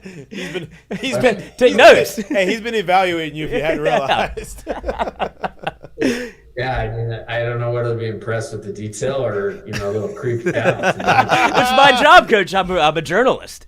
Oh, that's great. No, I mean, my job is to drive performance. And, I think, coming into the season, candidly, just looking at recent history and how difficult it's been for the national champions in the SEC, I mean, we worked incredibly hard, and we're prepared for the season. I mean, we were 16-2 at one point. And in a tie game, the first series of SEC play in the 5th inning, where you're about to you're in position to get a road series win to start off conference play. And like I said, the Florida deal, that was a heartbreaker. It's, one of the toughest regular season losses I've ever had, to be honest with you. Really wanted to win that series. And then you look at it, and the next 2 games, you're facing Caglione and Hagen Smith. Like, that's going to be tough for anybody, And so trying to strike the right chord, of, keep improving the team. What approach does it take? And then, a couple weeks ago, I think, when you fired a lot of bullets, it just was at home on a Monday, which was the off day, and just like, hey man, no matter what happens, these guys are going to have my and our coaching staff's full support for the rest of the season, be incredibly positive and help them, get to their best character, because we had worked on and tried a lot of other things, personnel adjustments, all those types of things. And I don't know that it's any reason for, playing a little bit better. I would give the credit to our pitching staff, and 7 of those wins over the last 9 games, we've pitched incredibly well. And the 2 we've lost, we've kind of had one bad inning on the mound in both of them. So I think it has more to do with we're pitching better. But, if this has been a tough stretch, and, I think I want our players to know that we're going to continue on, because if you look at the recent history and it not going well for the national champions, what nobody will be able to say about this team is that the players, the staff did not stay engaged for the duration of the schedule. And we're going to keep playing and playing to win until somebody tells us we don't get to play. And Coach, I don't know if you've speaking of me being a journalist, there's been some news that has broken over the past couple of days where Coach Schlossnagle has alleged a little bit of a scandal going on in college baseball with some TVs in the dugout. Have you heard anything of this? The Astros. We've gone full circle from Major League Baseball to college baseball here, where it's when you get more eyeballs on you, it feels like it's been a little bit elevated of the amount of attention that's paid. Have you seen or heard any about this? Has he alleged that the SEC knows about it? Is this something that's been talked about amongst the coaching staff at all? And do we need to get a TV? I can do some AV work. Yeah, I think I've referenced the SEC being the moon to the rest of college baseball, in terms of talent, facilities, resources, all those types of things. And I guess we would call it, competitiveness in that regard that you're speaking of. I don't know. I try to focus on like our deal and, preparing them on the field. And, I don't even know, who that was referring to. We left it pretty open-ended. We're all deep diving into averages and who he was referencing. So you're not the only one that doesn't know. He left it open-ended, didn't name a team, but he has said that the SEC is aware. So I was just wondering if it's something that's come up with y'all at all.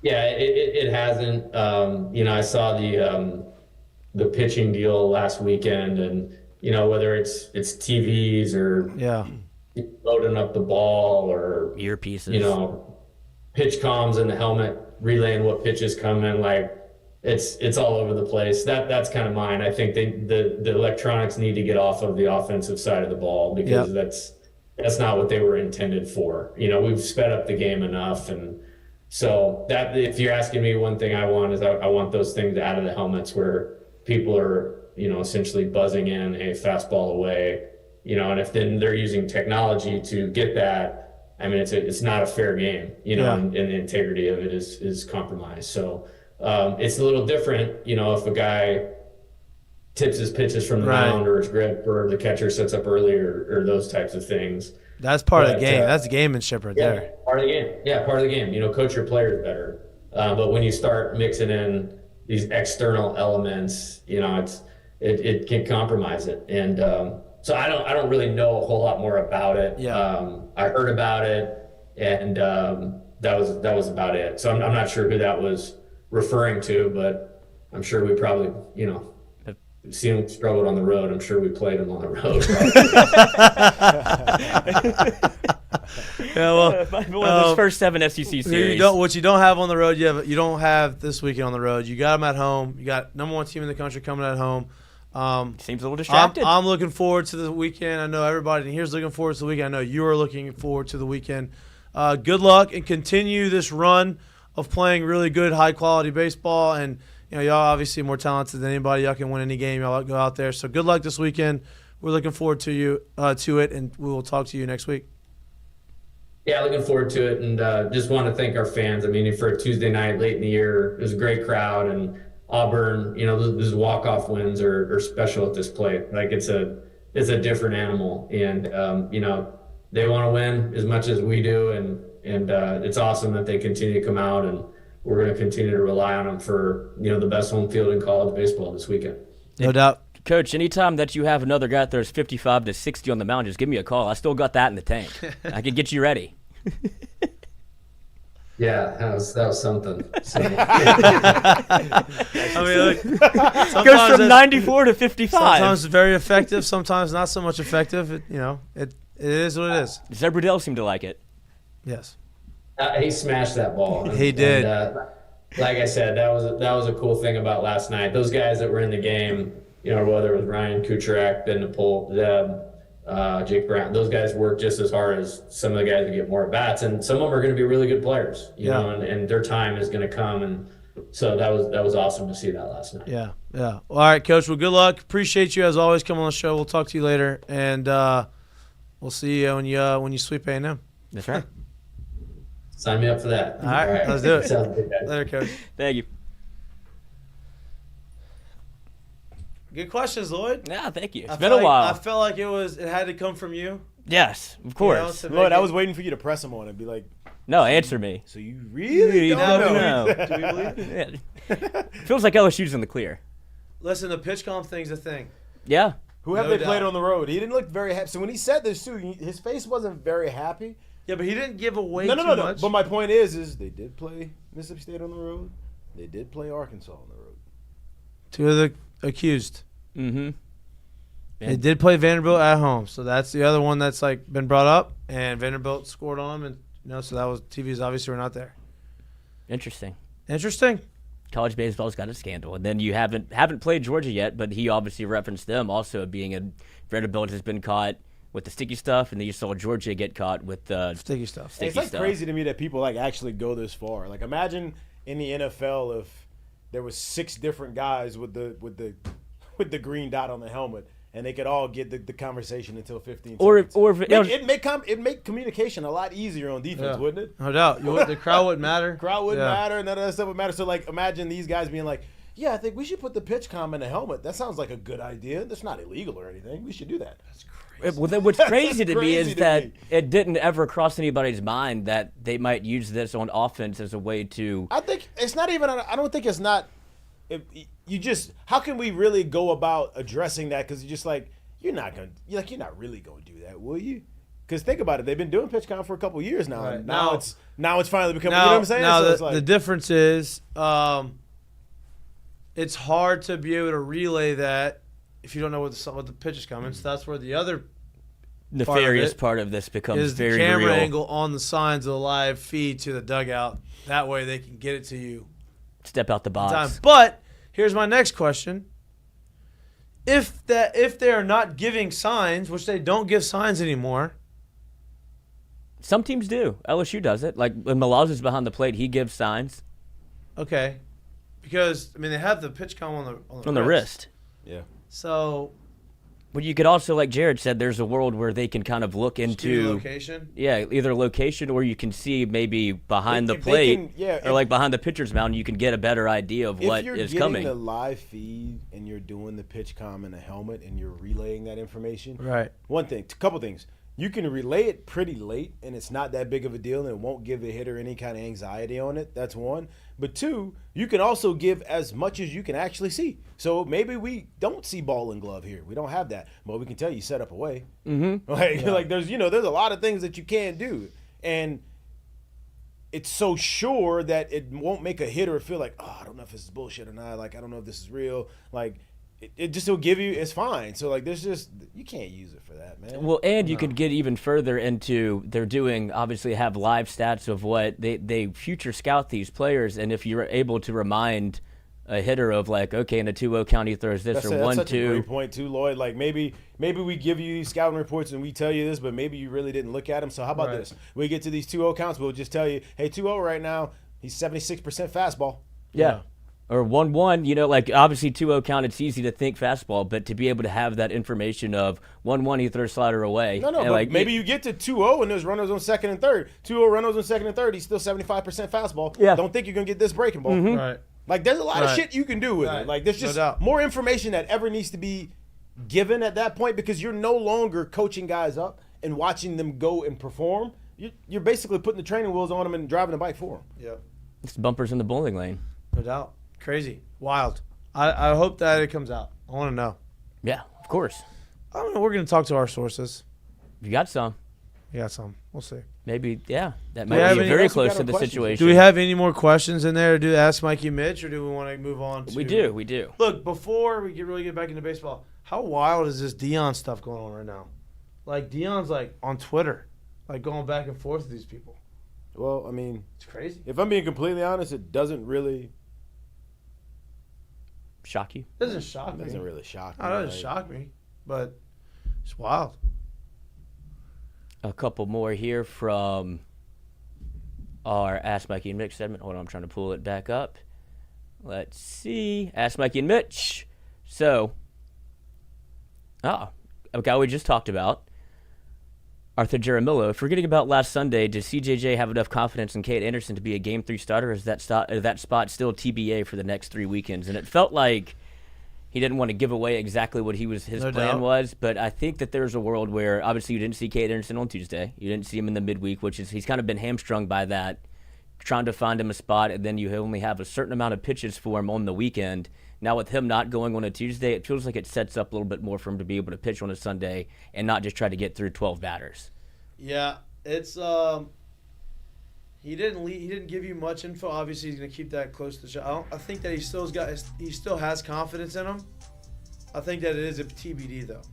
Yeah, and especially just how that Nate Ackenhausen situation worked out, where you weren't really put in that spot, and we talked about it going into the weekend. Like, this was going to happen. You're not going to get a 10-run rule from Gage Jump, and you don't have to use another pitcher on the weekend or on your Friday night. Like, that is an outlier. Like, Gage Jump can still throw well, but you'll probably have somebody else to come in and close the game. For Luke Holman, it feels like Nate Ackenhausen is, if he can't throw on Sunday, you still have to be able to, if you're in a position to win, and Ackenhausen's your best bullet, go to him. Yeah, Go go ahead. Why would Griffin not be available on Saturday? Available on Friday? He mentioned he was available on Friday, and he mentioned he's obviously available on Sunday. Not available on Saturday. I don't know, but I do think I don't know. I really don't. I don't know. I do think I that thought with that the was Cade interesting. Anderson situation, I think it's still TBD on Sunday, and I think it's because he has a little more confidence in him than what you may have thought he had in him before this weekend after watching what he did this weekend. And because we don't know where Nate's going to be, I think it's TBD on Sunday because he's like, shit, I may have to use him before Sunday. I don't want to have to do it, but if I can get a win on Friday, I'm going to do everything I can to get this win on Friday. If I can get a win on Saturday, I'm going to do everything I can to get this win on Saturday. If that means I got 2 wins and I'm just trying to figure out what the hell to do on Sunday, Right. I'll be there before I Yep. sit there and say, let me save him and not get this win. So I think that's kind of where he's at, but if things were to go right, or I guess the way he would want them to go, maybe I would imagine Nate's going to be available, and I would imagine he would be able in a situation where he can start Cade on Sunday, hopefully not in the sense of a rubber match and or salvaging a sweep, Right. being swept, I should say. Yeah. All right, next one up. Oh, no, we did this one about the off-speed pitches, but here we go. James Allen, on the current, I guess, topic of the day so far, asked Mikey and Mitch, what do you think the consequences are for a team caught cheating using the live feed? Would they take wins away? And that's what I'm interested in because of the situation that LSU is That's in. might get Reggie bushed. I don't know. That's interesting. I mean, I guess It's got to be severe, dude. It's got to be. I strong. mean, you've got it. Yeah, I guess forfeiture of games. I mean, that would have to be the most fair thing. Like, ban them from being able to make the postseason, and forfeiture of games. You can't cancel their season because it's gonna fuck the schedules up. So you just say, hey, forfeiture of the games you've played before, and Well, that's when they have to decide what games it's happened in or how long it's been going on. And obviously, you've seen the NCAA drag their feet on these types of things because the Michigan scandal for the football team was a huge deal and nothing came of it. But Harbaugh got suspended until the college football playoff, essentially. So there was some action taken in the middle of the year. But usually these types of things are kind of resolved after the fact. I'm interested to see have they changed the rules or the language of the rules since the stuff that happened with the Astros? Because you have to think about it, the rules were created a long time ago. I don't know when they've been amended, but like back in the 80s and the 90s, having a TV with a live feed in the dugout probably wasn't thought of. Right. So, after the Astro stuff, was the rule book, the language in the rule book, changed to protect them of that? This could be like a steroid thing back in the 2000s, where hey, we know they're wrong, but there's really no rule against them, and so we're gonna do it because there's really nothing to stop us. And if we get in trouble, we just deny it, and there's really no way of you punishing me until after the fact. I don't know. I'm interested to see what happens. Yeah, because like I said, it plays a big factor when you're a team like LSU is essentially has to win almost 2 of 3 in every SEC series. But if you could least 2 of 3 retroactively go back and look and be like, well, how do you explain this away for a team that was obviously cheating if they're going to bring it up right now? And then there was another question in the chat that said, well, do you think you'll see other coaches speak up on this because it's already been, now that it's been let out of the bag, essentially? I don't know if you're going to hear them speak up on it unless there's nothing being done behind the scenes. But let's just say they are starting an investigation or doing whatever. I think you're going to have other coaches speak up behind the scenes. They're not going to speak up in the media if they don't have to. Jay? I agree. I just think he spoke up the way he did. I'm not exactly sure you're going to get. I mean, Jay had a chance to speak about it just now. Right. Right. So I'm not saying that he does know something. I think he may, but I'm not saying that he does. He told us he doesn't, so there it is. Right. But I certainly wasn't the first person to tell him about it. No, yeah, but I don't think you need. Which would have been awesome. I don't think you need 3 or 4 or 5 coaches coming into the public saying something for them to finally do something. I think something's going to kind of get done at this point. It's just how deep and how much are they going to be able to figure out and kind of to be able to, I guess, bring the hammer down with something. Yeah. Any more, or is that the last one? I got bad news for Fonz, who has just entered the chat. He is in Louisiana, and he will be at the game Friday, and he's asking, who will I see at the ball game? It's going to be a big old goose egg from the Mik'd Up crew, it feels like. Yeah. Well, Jay may be there. Jay may be there. I may be there. Oh, no SEC this weekend? No. Oh. Next weekend. Next week. And they're prepping him for the home stretch. The SEC tournament. Yeah. Where are you going again? I have a trip planned with friends. Oh. Playing, hitting the little white ball. Again, huh? I'll be watching. John Randall called again? No. This is my buddies from here. But yeah, no, I have to go. You have a wedding. I have a wedding. You've been to more weddings than anybody I know. And that's saying something, considering you. I go to a lot of weddings. I don't go to as many anymore because time won't. Now Allie's friends are starting to get married, which I had to get back in it. Yep. One next year in Italy, which is cool. Tuscany. I guess we'll have to pre-record that day. I feel like I need. Well, I don't think I'm not even pre-recording shit from Italy. Go live from Italy. I can tell you that. A Tuscan view. I want to get a nice custom suit for this. Nice Italy, Tuscany. Seems like it needs to be like this tan, badass suit. I don't know. You go with the high, like almost capri pants, no socks. Yeah, I was thinking that. That's not my style though. Yeah, but because I want to wear. I want to wear the suit again. I ain't gonna wear it again. You know what I mean? I don't know. You can't wear no. I mean, I could. It's just that's not. Yeah, I guess I could. I mean, if you want to go full Italy, then that's why you get a custom suit for the occasion. We'll see. And you're like, that's my Italian suit. I'll bust it out every now and again. Yeah, we'll see what it looks like. If you keep running 8 miles a day, I mean, you're gonna wither away. I got a 6.5 for tomorrow. Now it's run walk stuff, but like more than I'm doing. It's good. Yeah, I'm sorry, Fonz. I'm not gonna be there. Yeah. He'll be third base side right next to the bullpen for Texas A&M. So go steal some signs, relay them in. Hell, let's get started. Yeah, you do. Well, I don't know if that's public stuff, but never mind. All right. I think I've said it on the show before. Victor Martinez got caught cheating like a long time ago. I say got caught cheating like with a sign guy, giving signs in the outfield. He got in trouble. Oh, the guy with he had binoculars. Yeah. And then he would just hat. Put a towel. Oh yeah, you did tell us this story. Yeah, I know about Crazy. That is it for Ask Mikey and Mitch so far. Some other trickle in. Yeah, it was that when I was playing. That's what I heard. I don't know. He didn't do that when I was playing with him. I mean, he didn't. He got caught before that. That's from what I've been told. Would you have used it if he did? Well, I think it was just a him thing. Oh, just he's very selfish. Yeah, bad teammate. I gotta extend his career, baby. Yeah. Gotta keep getting these contracts. I think. I mean, no, if he's, if I don't know is happening, and like he's relaying the pitches, like I think that he has the pitcher's tipping. He doesn't tell me he's getting them from his guy. Yeah, of course, I'd listen to him if I didn't know. What if he lied to you about that? If he lied, that's on him. Okay. I don't know now if I know it's happening. Yeah, that's probably wrong on me. I mean, we had guys whenever we would steal signs, we did it the old-fashioned way, where Yeah.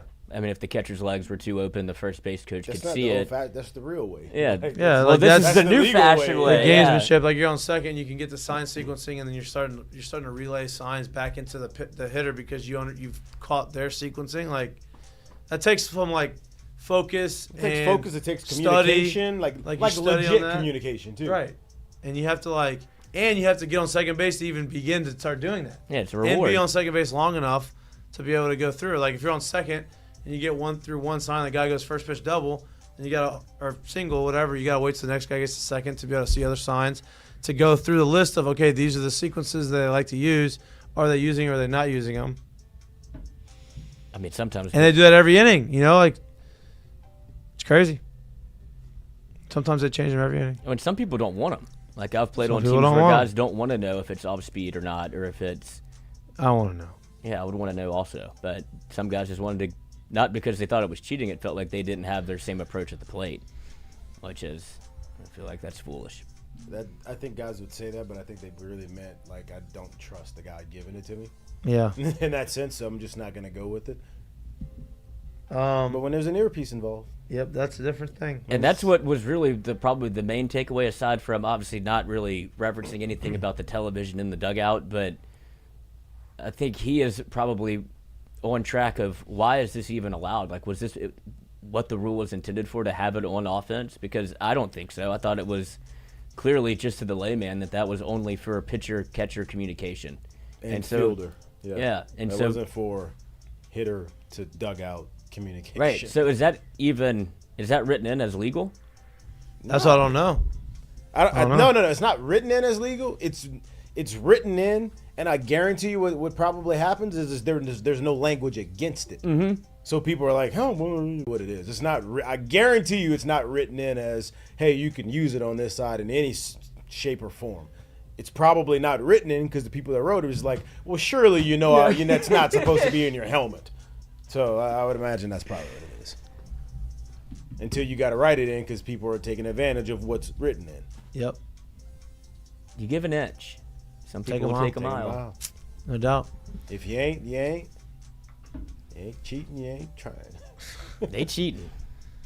All right. That That was all of our Ask Mike and Mitch. Thank you all for participating. It's brought to you by our friends down at EFCO, Civil Construction Company down in Louisiana. If you're looking for any dirt work, site drainage, anything that moves the earth, give those guys a call. They're based out of Lafayette. Been in the business for a really long time. They do really good work. All right, let's get to our Seggies. Mistake of the day is brought to you by our friends at Doe's. Oh, what did I put in? I have one. I'm just wondering which one I picked. Oh, this is going to be oh, yes. This harkens back to a time of now that you don't have Nick Saban in the coaching world, you do still have some interesting scandals. You can't trust anybody in these bachelor situations or these bachelor shows because... What are we talking about here? It has now come out. I'm saying, what's going on? James McCoy Taylor put Oh, out that- it was who's a that? formula on the Bachelor. Formula. Obviously didn't go great for him if he didn't win. But he has posted on Instagram as he was, I don't want to say caught, but was caught up in a bit of a love triangle. Oh, yes. no. Oh, wow, right. It feels like this has all come out very publicly with James McCoy Taylor. I'll get right to the point. Around 2 months ago, I flew out to Birmingham to see Kristen Saban, Nick Saban's daughter. She picked me up in Tuscaloosa, and we drove to she picked me up and we drove to Tuscaloosa. 3 days later, she tells me she's still married and living with her husband. I was shocked and pissed that this was made known to me before I came. That this wasn't made known to me before I visited. I verbalized that to Kristen, so she drives me back to Beham, and I fly to Houston. We had a falling out. We don't speak. While I'm posting this, someone is blackballing me, or blackmailing me. I'm sorry. If I don't play X amount, they will leak these pictures to TMZ and news that I'm a cheater and a home wrecker. They claim there are more pics, and I wouldn't believe them except for the fact that the night we went to Innisfree one night and told me exactly where we were. I've been there before. I've been there before too. Hey, in downtown Birmingham. Hey. So tomorrow's the deadline. So he has decided to leak the pictures himself. That's her, that's she and him. And apparently she's going through a divorce at the moment, or they're split. But a couple makey out sesh. Wow. And so it's all true. All true. So what's the mistake? Him doing it or her doing it? I guess the blackmail. Of like now, so she was in a marriage still, but it sounds like they were separated. Yes, so obviously not a good marriage, unless this is the reason why they separated. I don't think this is the reason. That all of her friends have come to her defense, of course, and she posted. They were separated at the time. Yeah, exactly. But he still feels like he should have probably been informed that you were at least married at some point. Yeah. So. Crazy. Interesting life for Saban, as now he has to focus on this. He can't run the football. Crazy. None of this stuff happened when he was coaching. Uh-huh. Now he's retired. Comes out. Nuts. So, the wheels fall off. Wheels fall off. Good old love triangle, and if you continue to peruse, she has posted something cryptic on Instagram as well. This is what happens in 2024. Nobody can pick up the phone like an adult. We're just going to go and throw shots at each other on Instagram about love will prevail. Pew, pew, pew, pew. But thought that was interesting. Good old love triangle. Very interesting. So we'll continue to... oh, man, look at the shirt, too. I didn't even notice. It is Nick Saban as Biggie Smalls. So clearly he raided the closet. Oh, yeah. Came in prepared. He knew what he was doing.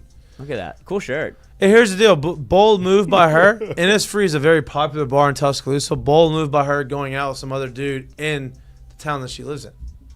Yeah. When she's still married. Now, that shows me that obviously they're separated. Yeah, if you're being that public. If she ain't scared to be that public, yeah.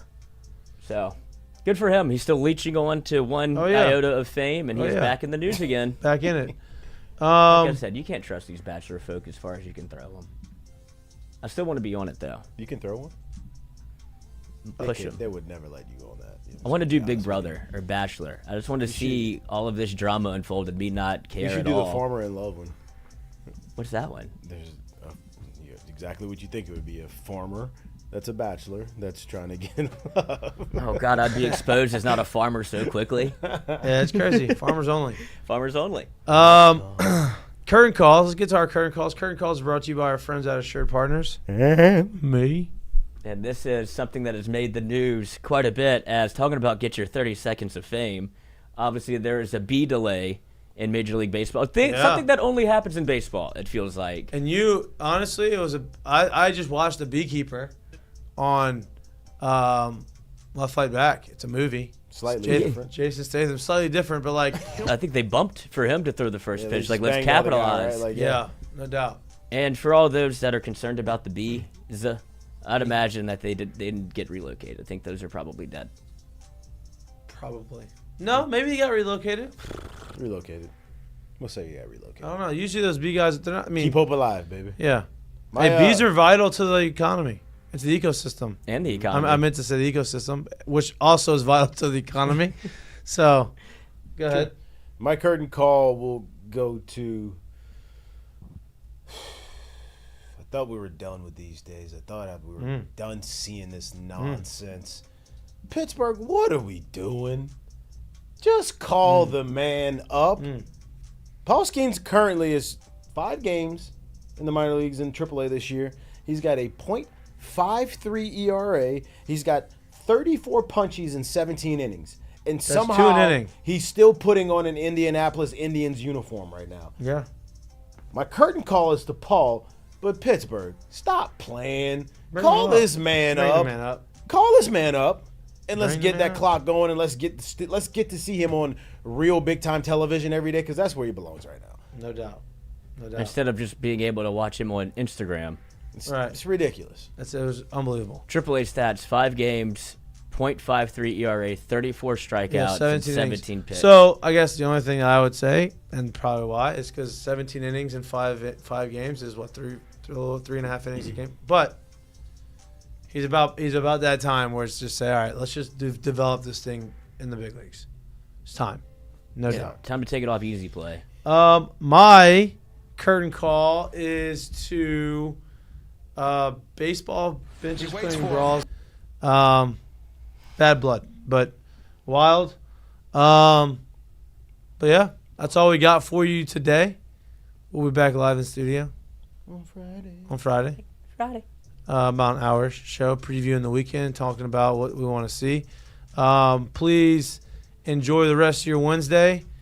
We appreciate you for tuning in. Like and subscribe to our YouTube channel. If you can't like and subscribe, or if you don't like to watch us and you like listening to us or anywhere you get your pods, we appreciate y'all tuning in. We appreciate Jay Johnson coming on the show. We appreciate Lloyd for being Lloyd and producing. Thank you. And I appreciate Jay for being Jay.